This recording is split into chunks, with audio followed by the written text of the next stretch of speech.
Hi guys, Brian here with Dragon Steel Forge. Figured I'd give you all a tour of my homemade coal forge in case any of you are trying to build your own. It's a pretty simple way. Everything you're going to see here, including tools, blower, all that, is probably around 300 bucks, if not a little less, which you can probably save a little bit more money on getting some things from junkyards, things like that. But so here it is. So what I have, water tank. You can find one in your old junkyard. You can even use the bottom end of a barbecue pit. You can get a cheap barbecue pit for around 100 bucks at Walmart. A little stack piece of square tubing. Dryer hose. I believe this fan cost me like 35 bucks on Amazon. Hammers, Harbor Freight specials. You don't need a big hammer, a big fancy hammer to shape a piece of metal. Another little Harbor Freight vise. Can't remember what I spent on that, but I know it was less than 50 bucks. The way it works,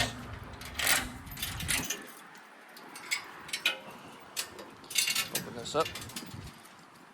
I have a piece of pipe running into here. I have half the pipe exposed. So sheet metal welded here, sheet metal welded here against the pipe. Drill you some holes, put you some little slots in it if you want, depending on the direction you want your airflow. A little airspace here, I can scrape all of my ashes and through here, get it here, and I can vacuum it out later on. End of the pipe is capped off here. That way all the air comes through the holes. And that's really it. It's fairly simple. You can do it with any barbecue pit. You just run a pipe through, lay it on the bottom, drill some holes, weld your two flat plates here. It allows the coals to steady come down as they burn. You don't have to put as much as often.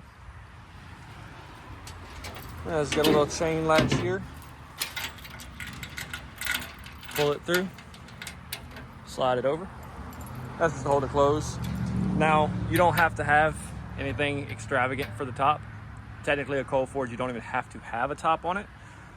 I prefer to have one because when we do Renaissance festivals, we cook on here. This is 1/4-inch steel plate. We put our skillets, our coffee brewer, all that stuff on here while I'm forging. It's just a good perk, but you don't have to have a lid.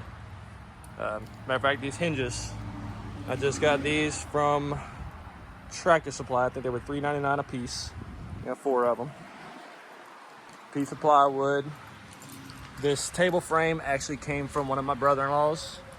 It was just a laying around junk, so I decided to make a forge with it. But yeah, so like I said, I got less than $300 invested in this tank and the table and hammers, tools, blower, everything. They're very inexpensive, very easy to do. If you have, any type of skill, and you don't even have to be a good welder, obviously. I'm not too good with that little wire feed I use, but it does the trick. But yeah, so that's just a little insight of a little homemade forge you can build at home. Like I said, very inexpensive, very easy to make. Same with the anvil stand I got right here. Very easy. It's just old rotor, pipe, little 66-pound anvil from Harbor Freight. Same thing. Very inexpensive. Be forging in no time.